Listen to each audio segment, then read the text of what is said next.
Fellas, welcome to the podcast. It's good to have Excited to be here. Yeah. I'm looking very much forward to this. And since you guys accepted the invitation to hop on, I've been looking forward to the contents of what we're going to be talking about today. And this is a end of the year review in a like fashion to reflect upon the top 5 things that we've all prospectively learned this year. And so in a real way, we are going to have a good time, but we have our work cut out for us at the same time. And so I'll go ahead and start, and then we'll just kind of funnel through. We'll go to Ty and then Andrew, and we'll continue that cycle onwards. My first one is, as the Richardson Collective template would have me go for, is on the body. And that's to focus on the main things with your health and alleviate the fluff. So what this could attribute to is having more consistency than always worrying about every single facet and aspect, learning to get your intake of protein, and then also prioritizing just right behind the protein your rest days, maximizing that recovery. Super, super crucial. So those have been my practical takeaways on that end. But yeah. Very good. Yeah. Yeah, there's definitely been like an upswing for us both, I think, with like the gym and like the protein, like the diet. And then I've noticed sleep has definitely been a discovery this year. Yeah. It's like how important, especially with like having kids, and it's a priority. Oh my gosh. more than anything, really. I mean, You notice it so much more. Mm-hmm. I feel like it's kind of that old adage of you don't know what you have until it's gone. Yeah. And that's exactly how it feels. How has that been for you though, Andrew, with as far as like maintaining those same things? Because I know we were talking about pursuing a type of goal this year, and then either not ascertaining it for specific reasons, but as far as getting your health markers in place, how's that going for you? Yeah. Those things I think are a staple of your physical health. If you're having mental, whether it's anxiety or depression or any of these things, like getting into action and taking care of your physical body, really, it to me, it's like pretty black and white in my own experience too. Like it fixes everything. Yeah. Like there's only so much thinking and talking through something you can do, where if you're just taking care of your body, you're gonna feel better. And so for me, that's something I've seen exactly with battling injuries and things like that. And just, even if I can't go 100%, just doing something to get myself in action, be eating healthily, I feel better all around. I'm more productive, I'm more focused, and I hit my goals. Yeah. So That's awesome. I think that's a great way to start, because the body is the closest approximate place for application in your life, because you have to dwell with it every day, and how you treat it is a direct result to your outputs in life. But yeah, what about you, Ty? What do you got going for your first point? my first point is a quote actually that I found, and I think that it kind of like sums up the rest of the points in a way. So this year, this is what I found, and it's just encapsulated everything that I think I've been pursuing this year. And it is a quote by Justin Welsh. I don't know if you know who that is. No, I don't. Is classified as like a solopreneur. Yeah. He has built like a really successful business. Now he teaches other people, basically, and he's independent. It's on modern luxury. The modern luxury is the ability to think clearly, sleep deeply, move slowly, and live quietly in a world designed to prevent all four.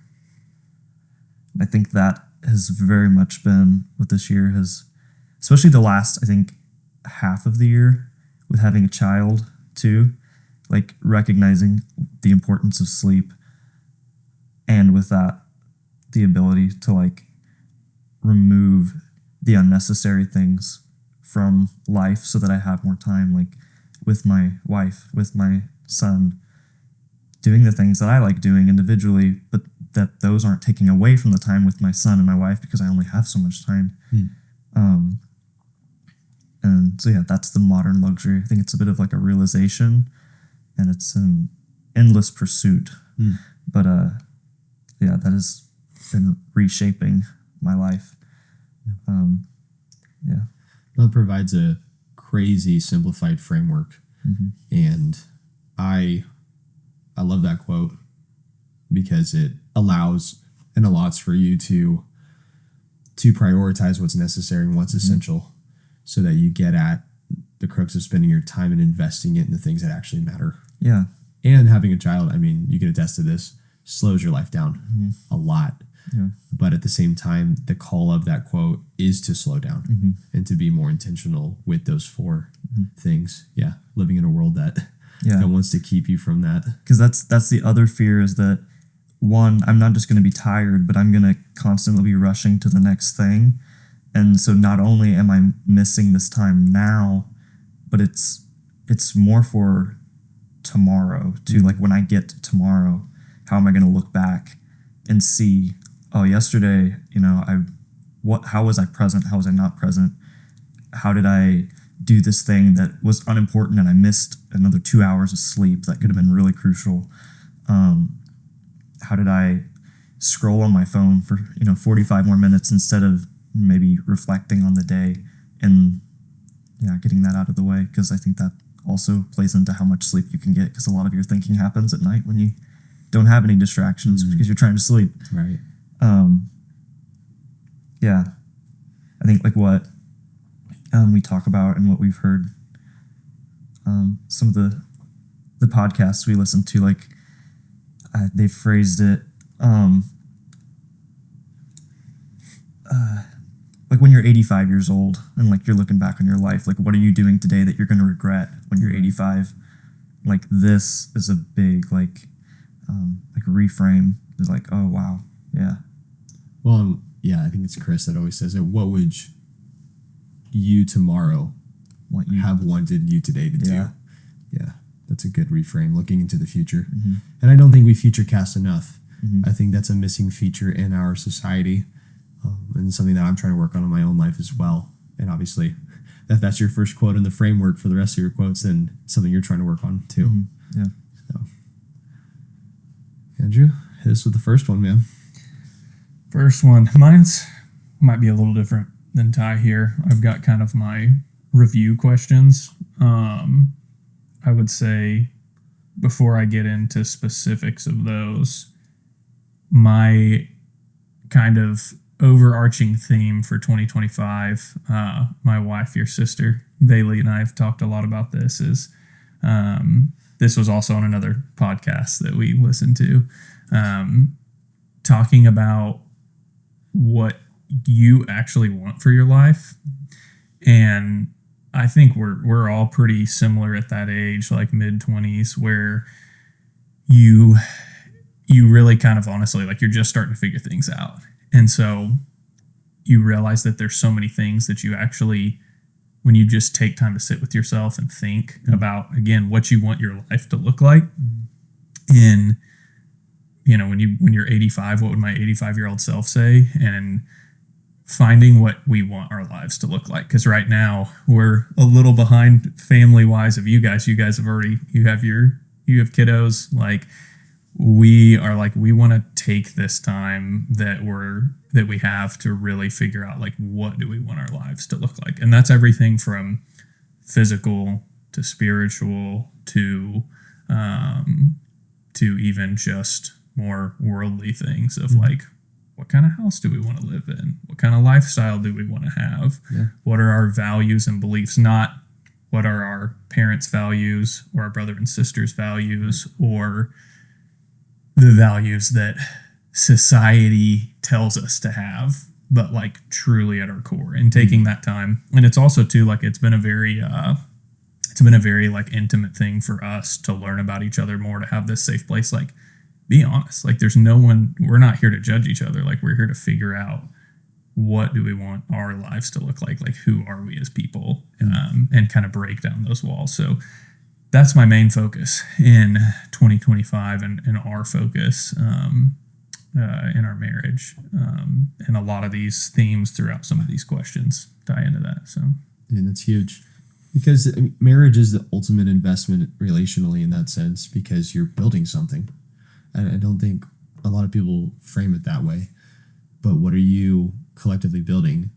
And then on that, like, the honesty aspect, can't be honest, then you're not going on the same Yeah. trajectory even. And so that's really cool. I'm excited for you guys on that because mid-20s, at least from our understanding of it, is a time for reframing, is a time for more individuality and breaking norms and asking those questions and defining those things. That's cool that you guys are having your own Briscoe prerogatives and standards. And so I'm stoked for you guys on that. Definitely. And I've always carried this with me. I am actually the last male Briscoe in my family to carry on that name. So as I've gotten older and matured more, I'm really thinking, and like now that Bailey and I have started a family, it's like I am thinking about what is the legacy that I want to leave, you know? And so and then there's also, it adds this layer of, don't want that taken out of context that let me just trash everything I know and that I've been taught and just me, No. but be true to myself and know, you know, learn how to take things with a grain of salt that I'm going to honor my mother and father and what they did for me from the biblical sense there, but then also still be true to me. Yeah. So that can be difficult sometimes. And it really just sitting down and, like you said, being honest. I think a lot of people are afraid to be honest with themselves, and some people don't have a safe place where they can be honest and share those thoughts, and so they just kind of keep them inside all the time, and all that does is cause anxiety and feeling out of touch with yourself. And so I've experienced that myself, and that's why I really, really want to focus that this year of just being honest and true to what we want our lives to look like. That's awesome. Well, and Chris Bumstead talks about that as far as vulnerability in a relationship. You need to have somebody that you can feel comfortable being a burden to, because inevitably you are going to be a burden, because you as a human need that space to be completely transparent, vulnerable. Yeah. You know, the biblical language is naked and unashamed, and you need that in every sense of that context. So that's really cool, man. Supporting you guys, at least from the sidelines, you know. Definitely. Not trying to intervene or interfere, Hey, but I couldn't We'll have a better bolster you. brother-in-law, so. oh, well, thanks, man. Yeah, come on the pod. Yeah, come to the podcast. You can just spruce me up all. Yeah. My second one is, in like fashion with the Richardson Collective template, is resources, but not just financial resources, because I think they're allocated by this underlying theme, which is time. And the biggest exercise that I found this year that allowed me to be more intentional with how I'm gaining advantage of how I'm actually investing my time is a time budget. It causes me to look long term, to get specific, to determine my priorities and stay essential to what I need to be focusing on. But literally taking a week, for example, 168 hours, and putting it on a spreadsheet or a chart and listing, if you can, the things that you're allocating your time on, that's going to allow you on a granular level to take responsibility and discipline and control and set the tone for the life that you want to live. Again, not just for the sake of what you want, but what you want to become. You down the road is going to look back and say, that was such a worthwhile investment. You spent your time wisely. Well done. And then you can have the long-term greater value and pursuit from that time budget. So that's my encouragement with that. That was really powerful for me. Yeah, I remember when you were sharing with me like what you were coming up with and all the like loose hours you had at first, and it's definitely puts in perspective like there's how you think you spend your time, and then when you write it all out, there's how you spend your time. Same with finances, like oh I don't have any money, and like well here's why, like you write it out. And yeah, doing that with time is very interesting. It's it puts in perspective like the value of like, because you know if you time budget and you get to the end of it and you're like negative 24 hours, you're like, well now I gotta go back up this list and start cutting stuff out. Like, do I want to whatever, or spend time with this person or doing that thing? Or so yeah, that's super. Well, it's eye-opening too, because time is a currency that never stops spending itself while you're alive. And so in that sense, with the limited resource, how can I also curate it to be more beneficial in a holistic sense, not just in a selfish sense? And so trying to delineate that's difficult sometimes, but Yeah. greatest ROI Yeah. for time.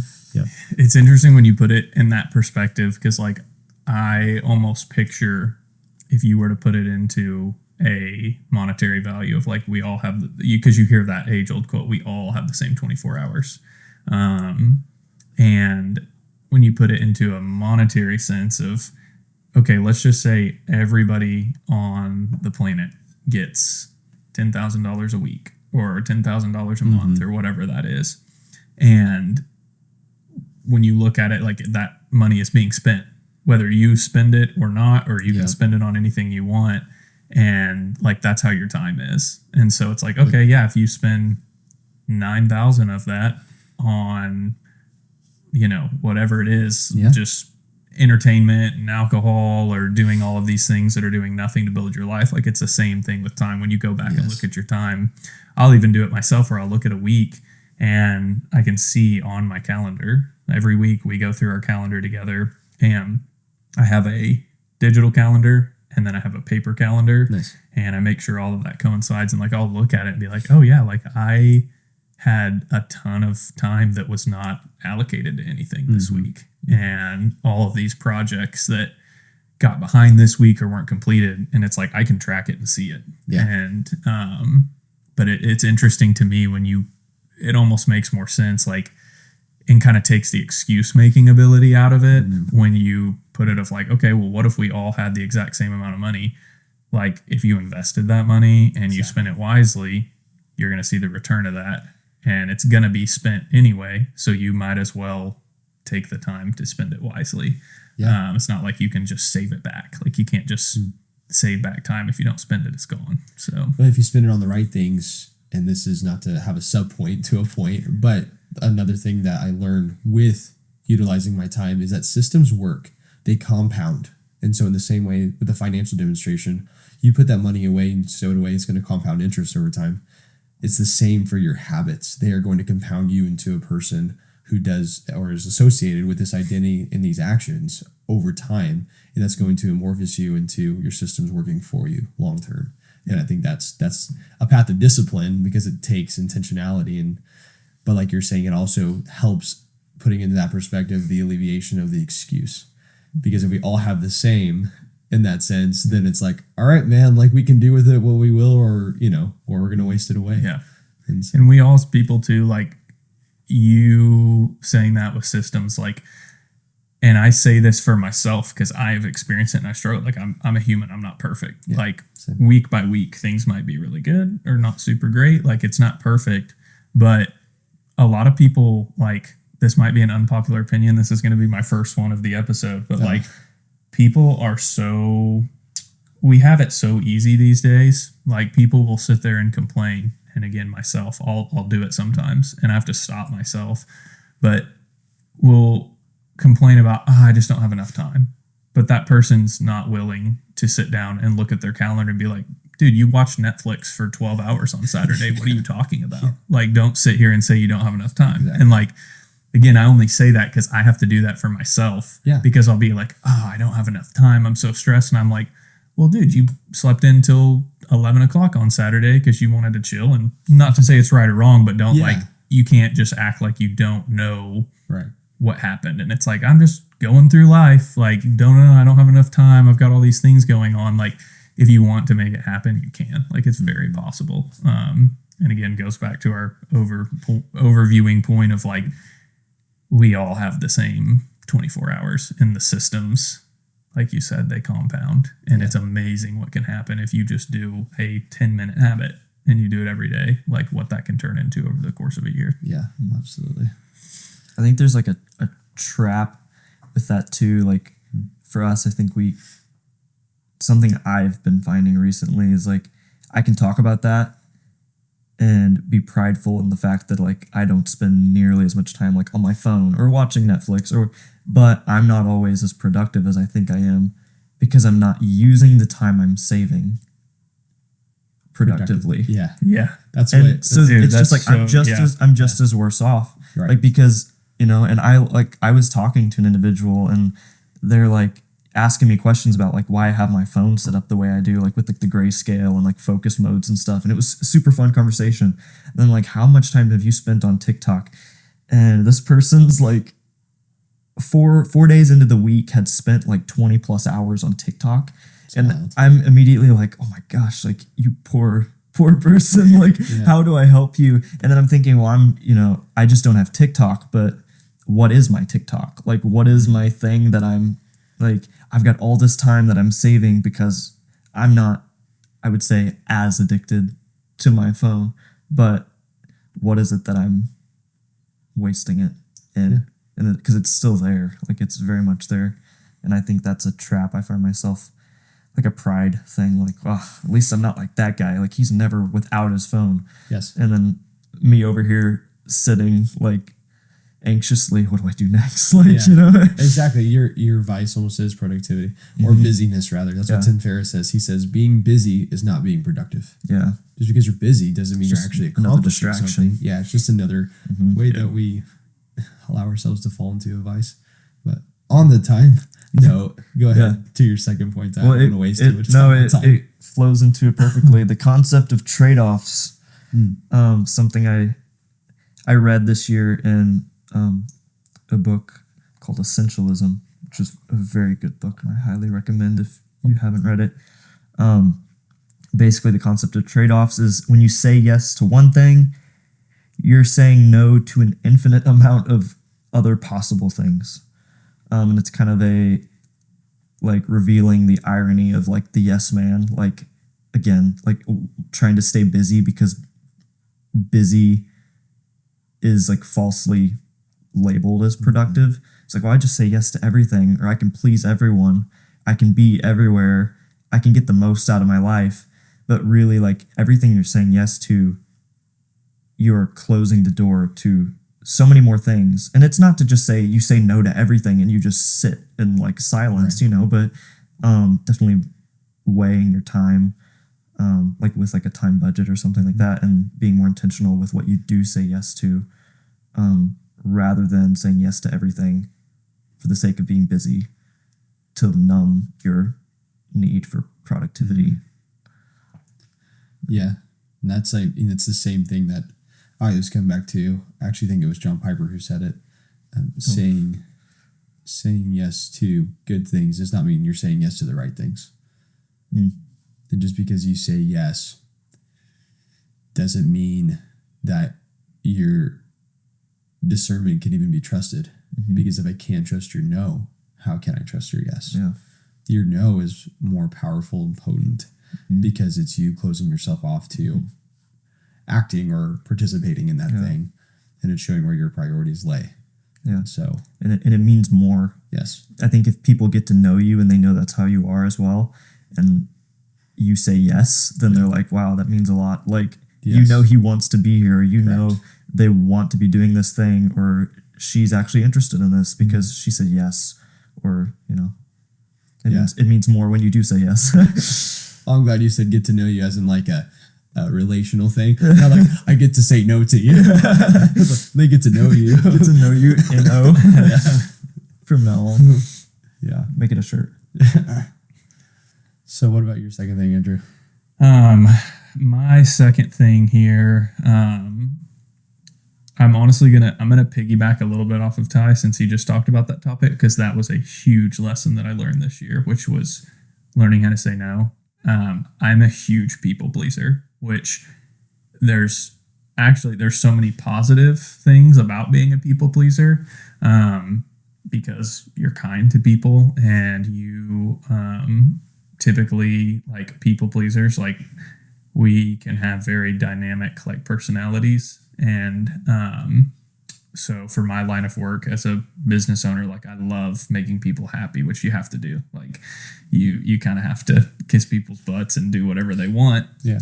But that can lead to, like Ty said, when you can't say no to things, and the busier you get and the more opportunities you get, and then you throw in getting married into the mix, you have to learn how to say no to things. And I think so many people are like, again, it's like we label it as people pleasing, but it's just like a normal human function. Like we want to connect with people and we want to make people happy that we care about and love.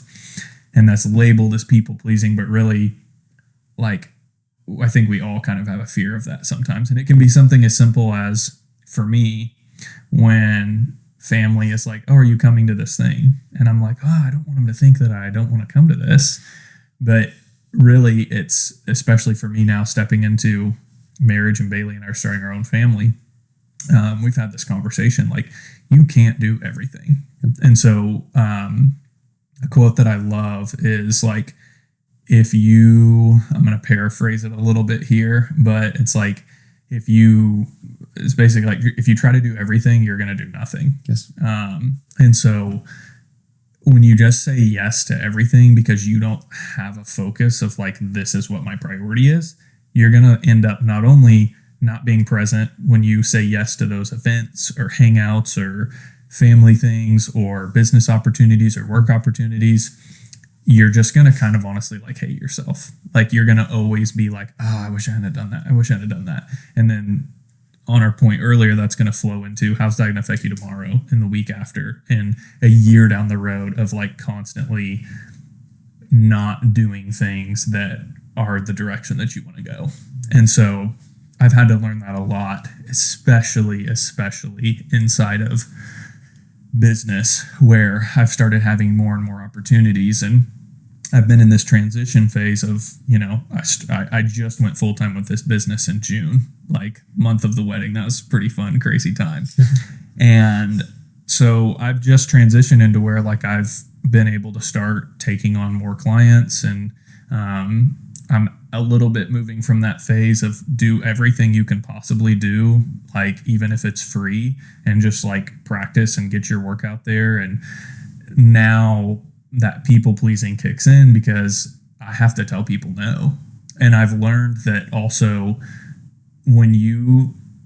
whether it's telling someone no, or this kind of also can tie into just having any type of difficult, uncomfortable conversation, you're also robbing. This is a quote from a old coach of mine when I was an old coach and mentor of mine. You're robbing the other person for an opportunity for growth. Yes. And so if I'm, for example, sometimes I'm afraid of what the other person's reaction is going to be. If I know that like, they need this thing done, I know that I can't take it on. So my little people pleaser inside of me is like, just say yes, dude. You can do it. You can get it done. But I'm also robbing that person of the opportunity to grow by saying no, especially in those situations where typically a people-pleasing personality type is going to start getting taken advantage of. Exactly. Because people, and it's not really even the other person's fault, it's just like a boundary setting, enabling situation where you might be enabling people to continually take advantage of you, and they don't realize they're taking advantage of you.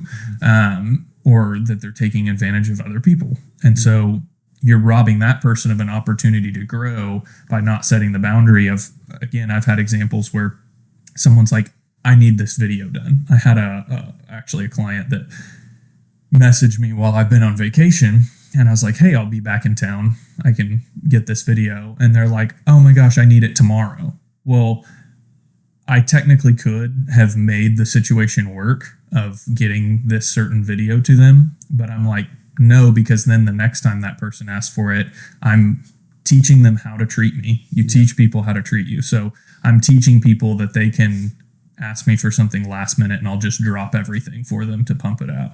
And then I'm also robbing them of an opportunity to grow, to say, hey, like, you need to plan this a little better. Like, I get, as a business owner, things move quickly, but there's different ways to operate there. And I don't want to be one of those people that's just constantly like, oh yeah, let's hurry and go do this. Let's go do this right now. And every time that you say yes to something you don't really want to say yes to, where it feels wrong in your gut, you're teaching people how to treat you. And you're really, honestly, it goes back to being a victim versus a victor. Like, you're allowing that to happen. It's not that, oh, this person's just taking advantage of me and they're always asking me to do stuff. You taught them that was okay. Yes. And so the more you exercise that muscle, it gets easier, you get better at it. And you also realize most of the time people don't really care. And you tell someone no a few times and then they won't ask you again once you stop letting them do that. So, dude, so good. And there's two things on that too, because I mean, I'm hearing the compounding habits thing, because that compounds over time into the type of person that you either make them inadvertently, that you become, and how that affects everyone around you, and the misconception of our pride. When we say yes to everyone, we fundamentally assume that we have the answer to their solution. And that is just so arrogant, like when you look at that truly. And that was a wake-up call reading the Essentialist book that Ty mentioned, on saying like yes and no to the right and proper perspective things, because it was like, it's my pride that wants to intervene. It's not because there isn't a part of me that doesn't want to help. That's not the case. Because I'm too, like, I'm a recovering chronic people pleaser. yeah. And Recover. all working on it. Yeah. But like setting the precedent and the tone again for your yes to mean something, and the value behind that, whether in a business context or a relational context, is so key to actually caring for other people, because you will enable them. And when you do that, it doesn't help them, and it doesn't help you, because then you resent them. And then you resent yourself, and it's an endless cycle. Yeah, that's vicious. And so, great point. Glad we took Ty's point, like etched it a layer deeper, and then like scoped it out, 30,000 foot view. I really put the microscope on that. He said, like, I'll go ahead and throw this lesson in there. He said, my second point is actually Ty's. Just let's just hash it out all the way. My third point is Ty's third point, actually. Like, I'm actually going to go deeper on what Andrew just said. Can I see that, actually? We just swap notes. So my third one is social. And this is a quote from Timothy Leary. This quote gives me chills every time that I read it. And I think it's kind of a testament to the people sitting around this table as well. While we have interconnected family dynamics, I think the relationships that we've individually cultivated, as far as our friendships go, apply to this. And it's a little lengthy, so bear with me. He says, admit it. You aren't like them. You're not even close. You may occasionally dress yourself up as one of them, watch the same mindless television shows as they do, maybe even eat the same fast food sometimes. But it seems that the more you try to fit in, the more you feel like an outsider, watching the normal people as they go about their automatic existences. For every time you say club passwords like, have a nice day, and weather's awful today, eh? You yearn inside to say forbidden things like, tell me something that makes you cry. Or, what do you think deja vu is for? Face it, you even want to talk to that girl in the elevator. But what if the girl in the elevator and the balding man that walks past your cubicle at work are thinking the exact same thing? Who knows what you might learn from taking a chance on a conversation with a stranger? Everyone carries a piece of the puzzle. Nobody comes into your life by mere coincidence. Trust your instincts, do the unexpected, find the others. And I think it's so challenging, vexing, and yet encouraging, because again, I think it's because of our arrogance more than it is our nervousness or social nonconformities that we are not willing to break social norms for the chance that we might get to actually impact somebody's lives deeper. Like you and I were having this conversation yesterday at work, talking about the plug and play reel of response that people have. Like, can you give me a brief example again? Because I don't remember the exact verbiage. Like the two guys like walk up and it's like setting like they're at work, and he's like, vague question about holiday gathering, and then the other guy comes back with like joke about how much food was consumed, and so like they're literally captioning the types of responses and questions, and and it goes on like that for minutes, and it's literally like you can just plug in all, like you can almost hear the actual conversation that you would be having, like, I'm good, how are you? Like, oh, family, you know how it is, or the sports team though, like, you know, and you can eat so much food. Yeah, you can hear it, like, but they're not saying it, they're just like they're using it's the underlying, and I described it this way, it's the underlying social formula that you plug and play with every interaction you have. And it's just like the question of like, oh, dude, tell me something that makes you cry. Like getting to the heart and the essence of a person and valuing them, whether they're misunderstood or whether they're just tossed to the side socially, or whether they're the loudest person in the room. That can often be a sign of loneliness, that kind of thing. It's like a cry for help, even though it's socially got a grin on it. And so pushing the social boundaries for me has been a challenge this year because, and I've told you this, it's like, if I see somebody in the corner of the room that's like by themselves, I want to be the person and have the heart that will go over and like get them to open up.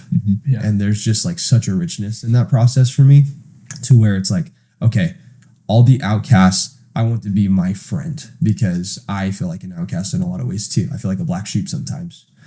And I think there's so much value in that, and you cultivate the people you were meant to cultivate relationships with. And so I say that as like a testament to the relationships I have with you two.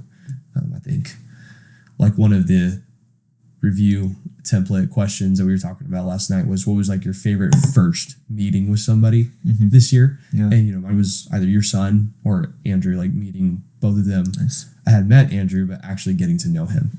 And obviously you and I have a deeper friendship as well from the past couple of years. But yeah, that quote has been like so good for me to reflect on. That's one of my favorite quotes because I think that's one reason why. I mean, this is my first time really spending some time with you, Ty, and it's like, yeah, I feel like I've known this guy my whole life already. Podcast, what about it? Yeah, exactly. What's your name again? Yeah, Ty. It was Ty, right? Yes. You got some good points, man. I wrote the wrong name on there.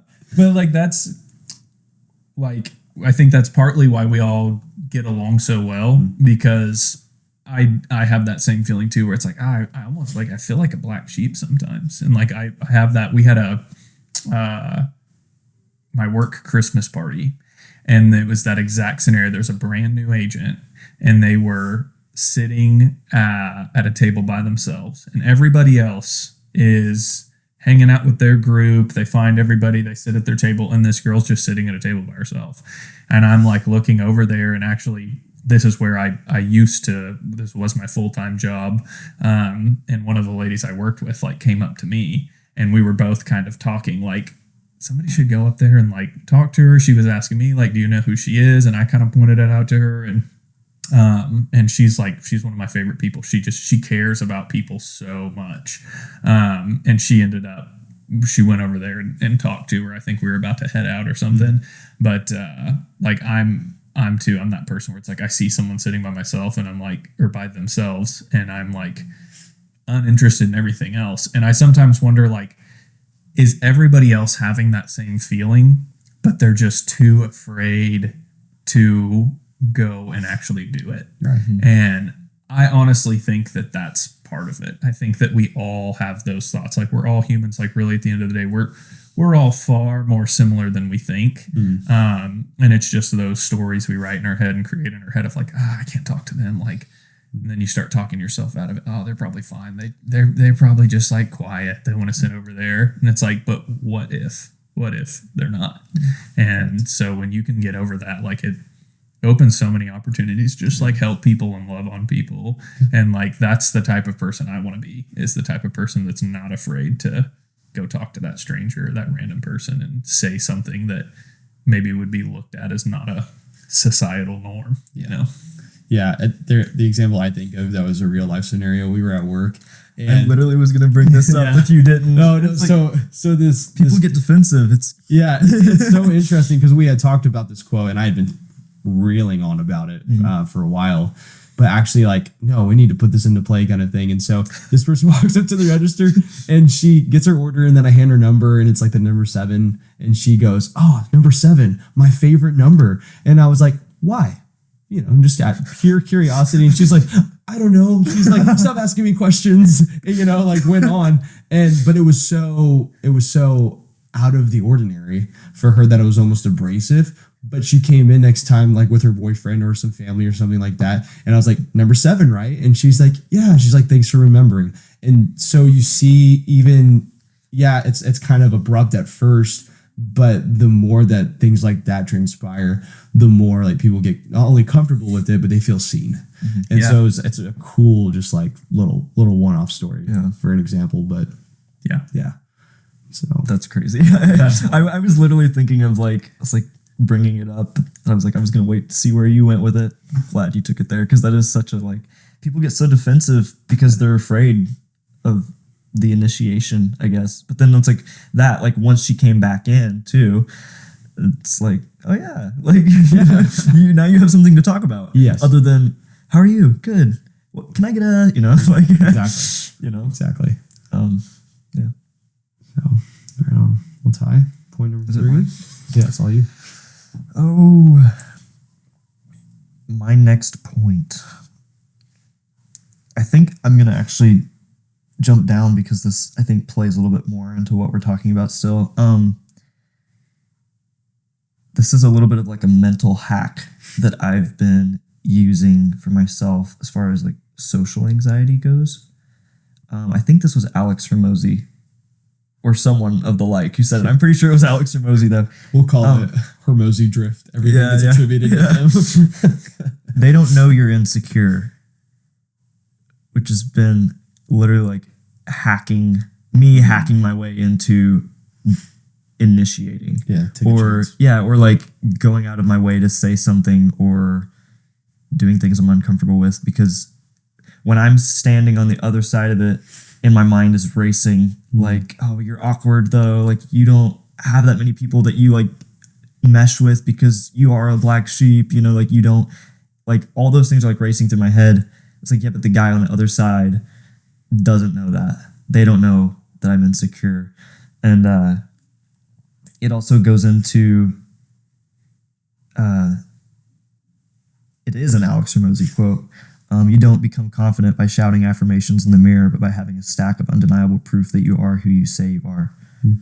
So with that, they don't know you're insecure. Like, they don't know. So just do the first step. Yeah, the proof is in you taking that step forward. Yeah, and then it's like, sure, I fall on my face. I said something completely awkward, and like, I'm gonna think about that now. Number 7, right?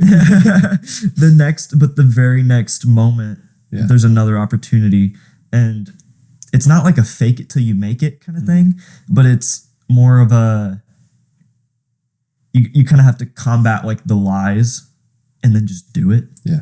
And then on the other side of it, you're like, even if it didn't go exactly how you wanted it, that wasn't that bad. Yeah. And the whole, like, as far as like the proof goes, like build proof, like, cause right now all I have is proof that I'm anxious, or proof that I'm awkward, or proof that I can't do this. And so just taking the one thing at a time, because they don't know you're insecure. And it compounds over time. Yep. Exactly. That's awesome. Full circle. They don't know. Yeah. It's a good one. I'm sitting here. I'm like, I know we got to get through these, so I won't. I have an even better one. Too much. Yeah. I'm like, that's crazy, dude. Actually, that was my number 3 too. Hormozy for the win. So mine that I think I'm going to go with here is, and again, I'll expand on this, but it's nobody has it figured out. Just as simple as that. Did you figure that out? No, I haven't yet. Nobody does. That's right. Maybe that's the only thing I figured out is that nobody has it figured out. That's awesome. And I believe I heard this from David Goggins in a lot more intense, explicitive way. But essentially, this is what he was saying, is that nobody has it figured out. And we see most of what this plays into is we like see those people that we look up to, and we almost idolize them and think, I could never be that. When in reality, they really are exactly like you. They're exactly like you. They have problems. They have things that they struggle with. They're not perfect.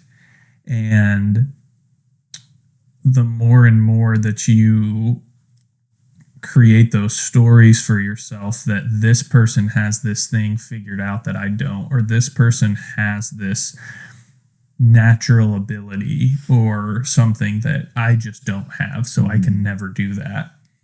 That is all just a story that you're creating in your head. And a lot of that comes from having belief in yourself. And so just remembering that don't be too hard on yourself. When you make mistakes, if you have something that you're struggling with, everybody has those going on. Maybe not all at the same time. Maybe they might be a little bit different looking. But it also reminds me of an old Abraham Lincoln quote of, again, I'll paraphrase this, but he basically just says, like, a man with no vice is a man that I don't trust. Because anybody that I have gotten to truly, truly know at a deep level, they have crap in their life. And we live in this world where everybody is seeing highlight reels on social media of how did they get to go on that vacation? Well, maybe they put it on mommy and daddy's Amex card. Like, you have no idea. They could be broke. Or they put all the work in to get there. Exactly. Either or. Exactly. You have no idea what the situation is. You have no idea. They could have worked 355 days of the year and worked 16 hours a day to save up money to go on this trip. But that's all you're seeing. You're not seeing whether it's situations that could be looked at like, somebody else paid for this thing, or it's not real. There's also the side of, or they just put the work in, but you don't see either of those. Yes. And so we're constantly making these judgments and comparing from what we see on social media, because nobody is going to post on social media and say, hey guys, what's up? I'm going live tonight to let you know my wife and I got in a huge argument tonight and I was a total jerk and things are terrible right now. Nobody's going to do that. Yeah. But like that, that's real life. And I mean, I know all three of us, are perfect. So we wouldn't relate to that. No. So, it's just... I actually have this quote figured out entirely. Yeah, exactly. You're like, I'm going to stop you right there. I think that's pretty much all I have there to expand on that, is that, a lot of that just does come from, like, what we're exposed to and seeing every day. It's like, we also... a great quote I learned from a psychiatrist, just a random YouTube psychiatrist that I found one day. She said, stop shoulding yourself, which I thought is like this kind of funny thing that she made. And she's like, one of the leading causes to just being unfulfilled and also actual like depression and anxiety is, I should fill in the blank. I should have fill in the blank in this situation.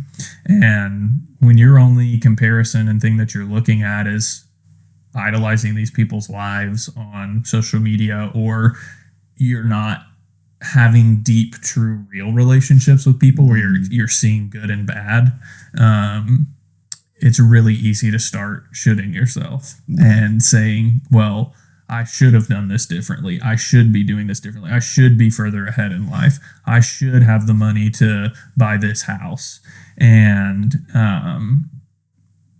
so nobody has anything figured out. You shouldn't do any specific thing. Now, don't take that out of context. But nobody has it figured out. That's Socrates' classic point of, he was the wisest man because he knew that he knew nothing. And that was his like starting point, which is actually the trickle effect, funny enough, into my next point.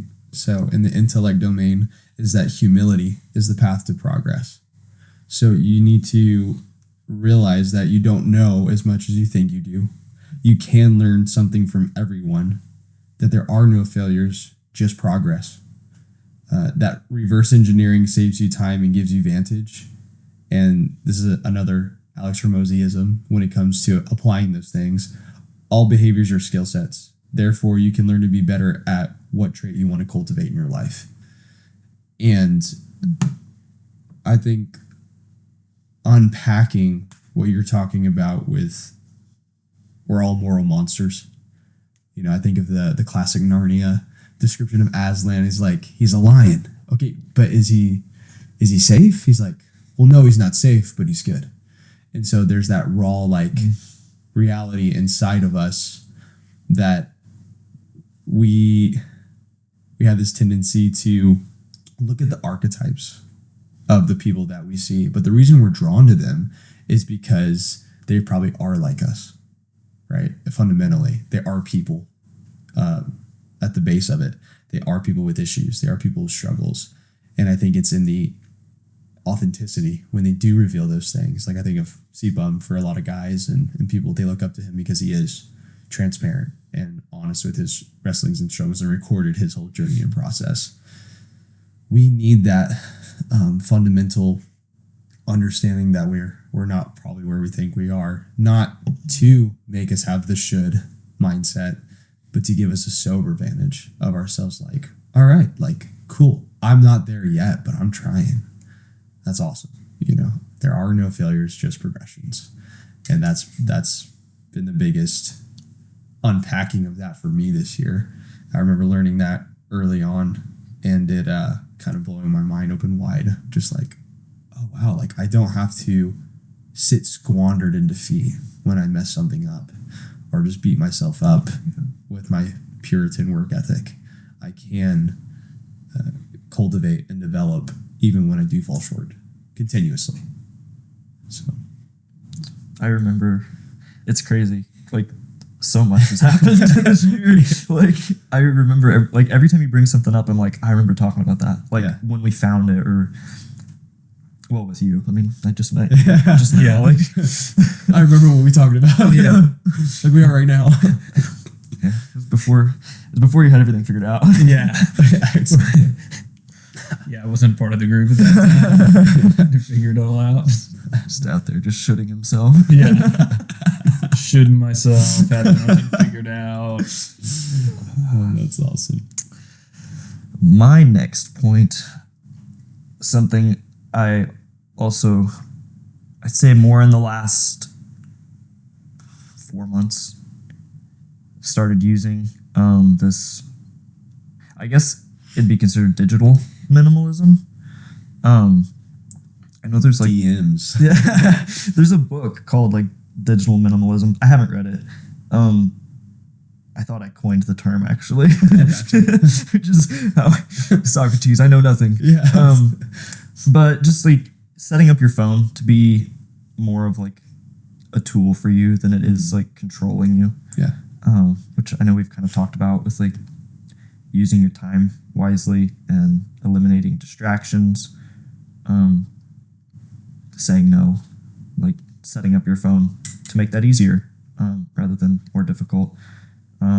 Like personally, there's just on an iPhone, there's focus modes, and you can get really intricate with those to where only certain apps are on your screen, certain people can contact you. I use Grayscale, which I think we all are using actually right now. Yeah. You can set it up in the like settings. I think it's like accessibility or something, like displays, and it basically just turns your phone into like black and white. Yep. Makes it super unattractive. Like you don't want to just spend all this time watching because there's all these colors popping at you, you Exactly. know? And then also utilizing Apple Notes, because that is way more,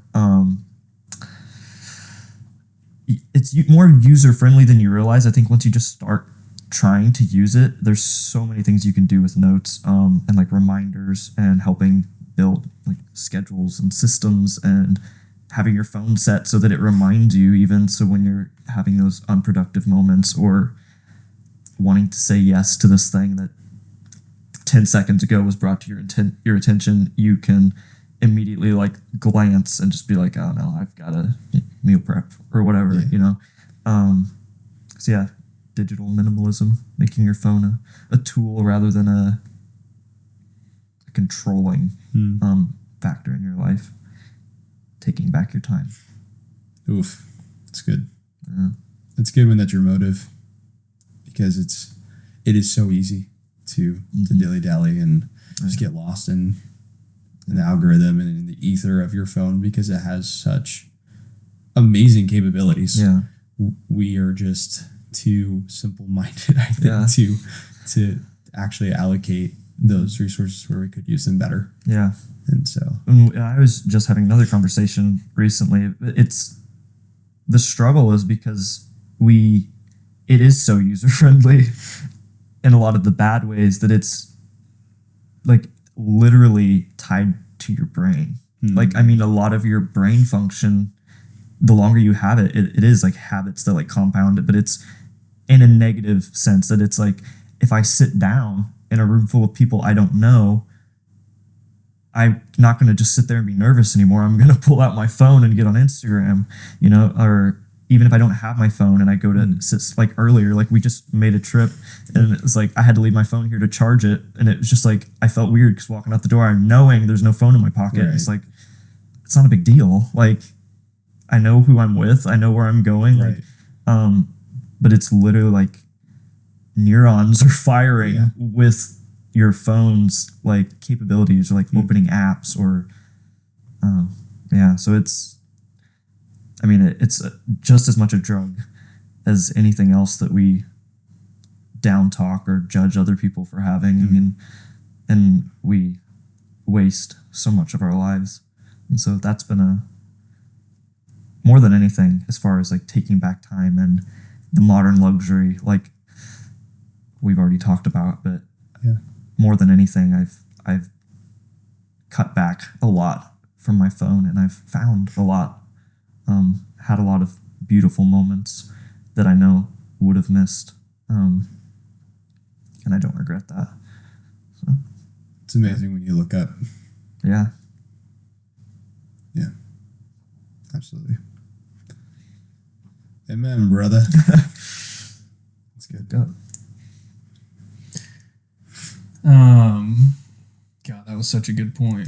That's so many things I want to. It really truly is crazy with phones. Like, I've thought about, had a conversation with a buddy of mine that like we're the test generation of technology and how it's affecting us. Anything from the radiation of having our phones in our pockets all the time to what we're seeing is some pretty not good effects of affecting our dopamine systems and children's development from having so much technology. Like your typical, like the whole iPad kid thing is a joke, but it's like, it's honestly kind of scary how I see it in myself as a 27-year-old that like I'm so impatient sometimes because I'm used to like, don't know this, Google it. I know it in 5 seconds. Don't like you said, feeling anxious in a social setting, pull out my phone. I feel better now. I don't have to deal with this. I don't have to feel awkward. Like there is just a massive scope of things that it's having a huge role in our brains from that I don't think a lot of people realize or are aware of. Like it's not great. Because it's comforting.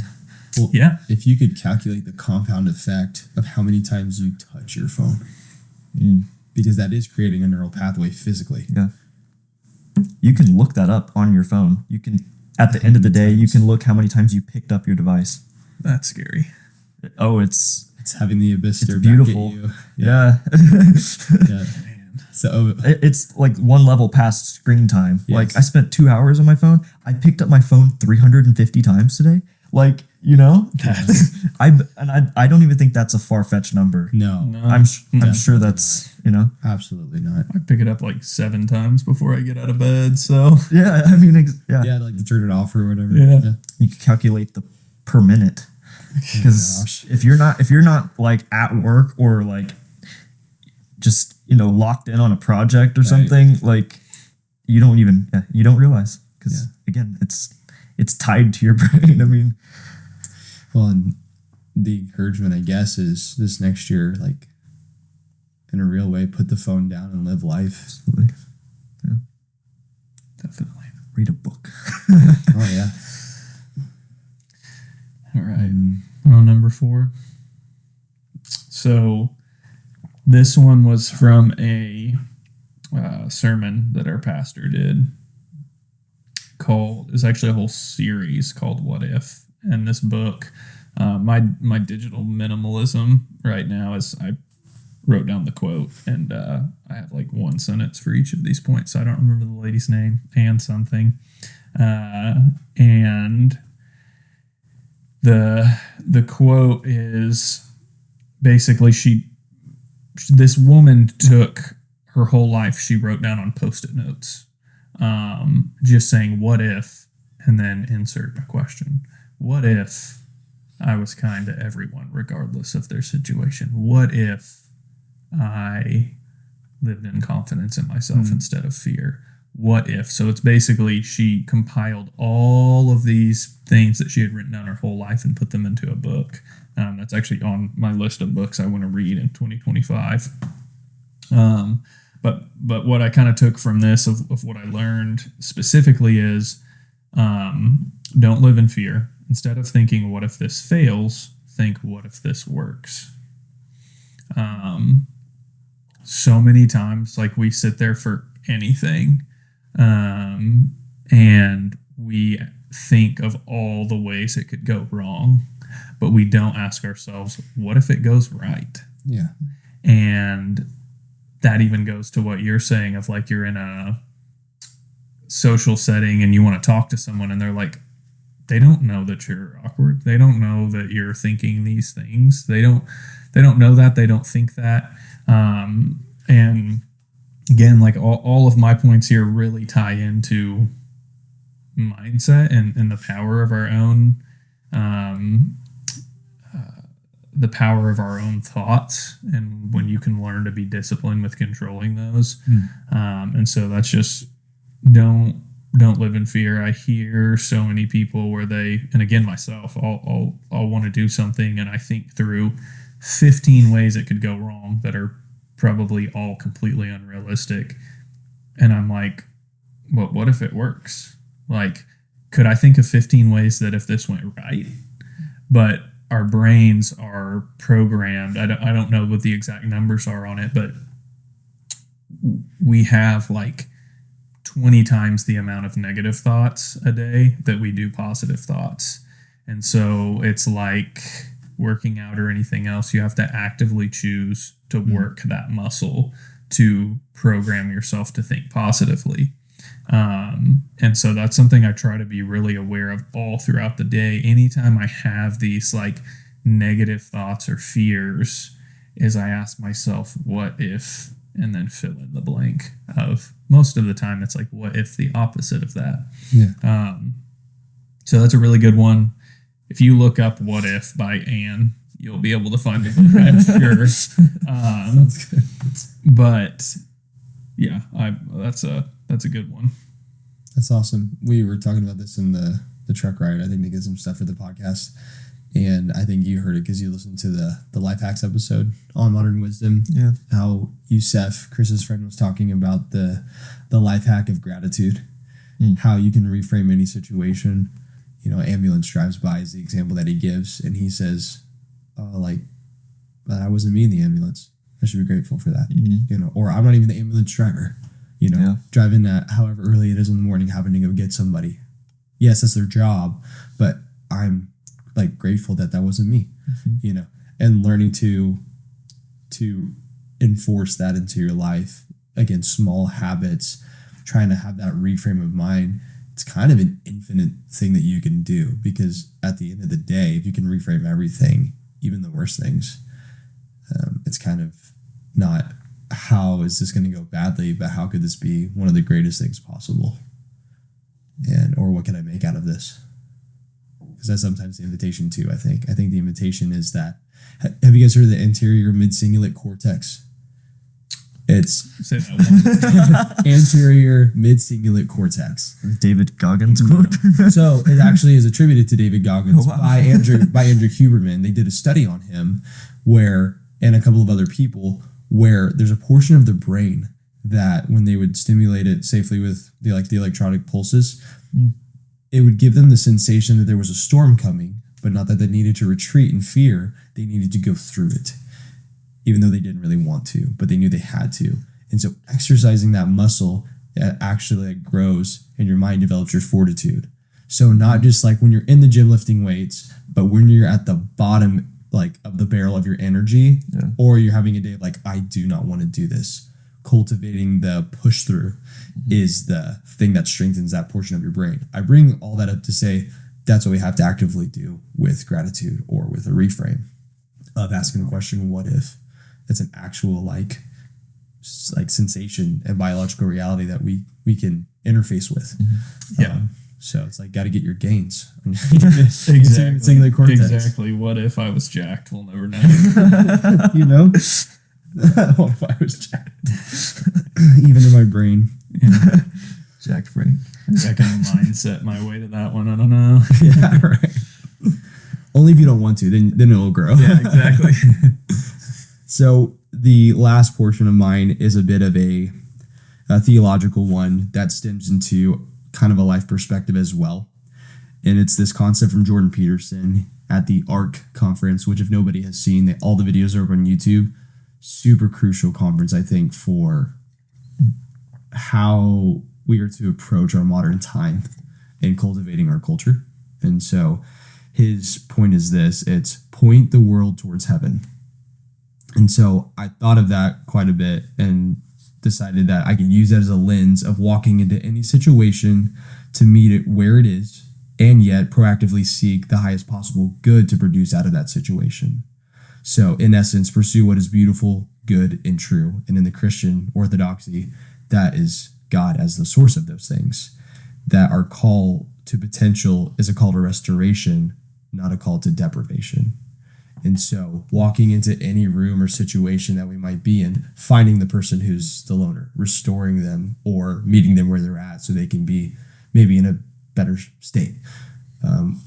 I think the journey of every human is to become a more holistic version of the complete version of themselves. I think that's what it means. It says in James to be made complete and perfect, lacking nothing.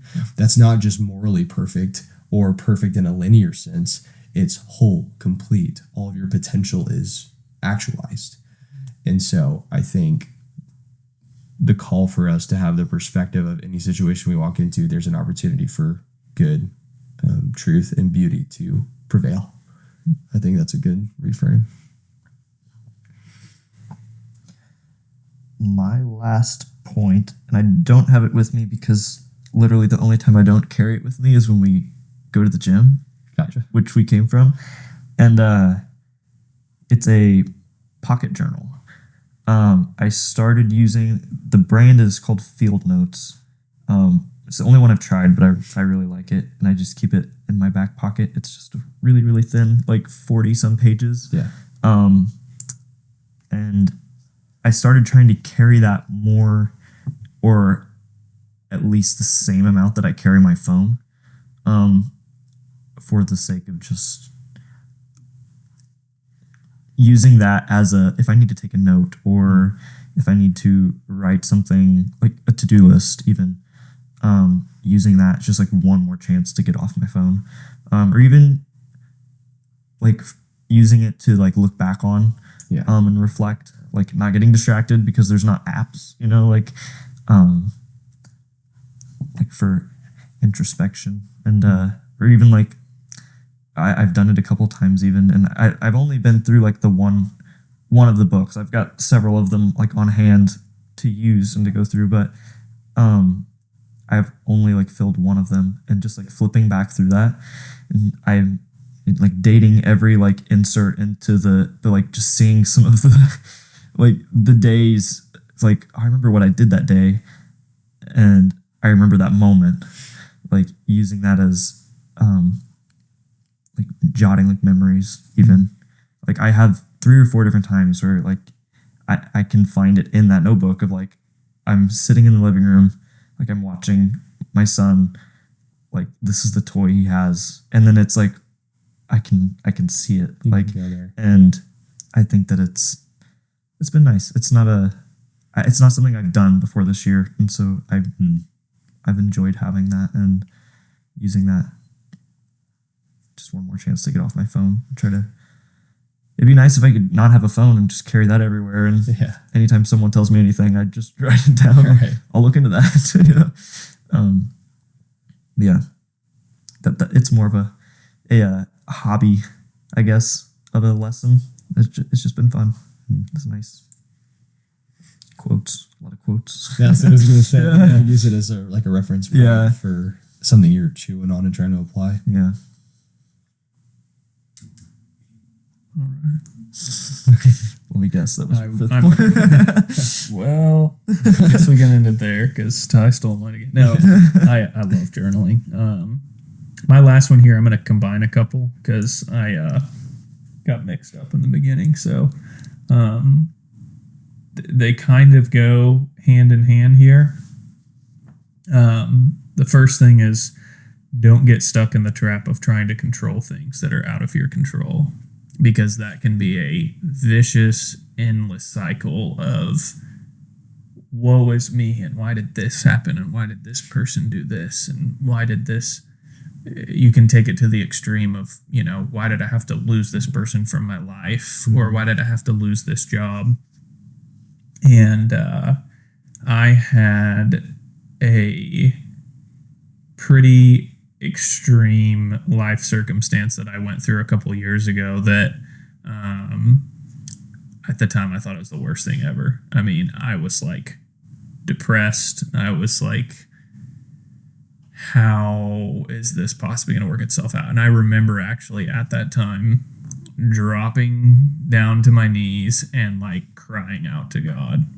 And I just remember him being like, it's going to be okay. Like, just wait and see.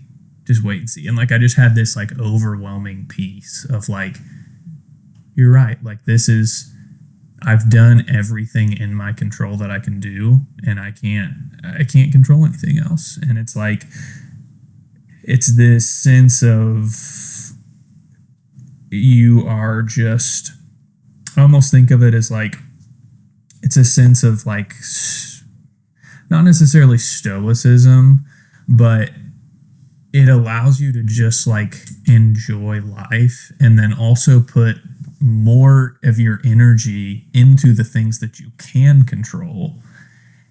And then kind of what ends up happening from that is that a lot less things out of your control do happen, because you're a lot more focused and intentional. So that was a huge one that I wanted to throw in here that has been through the last couple of years of my life that I've learned that.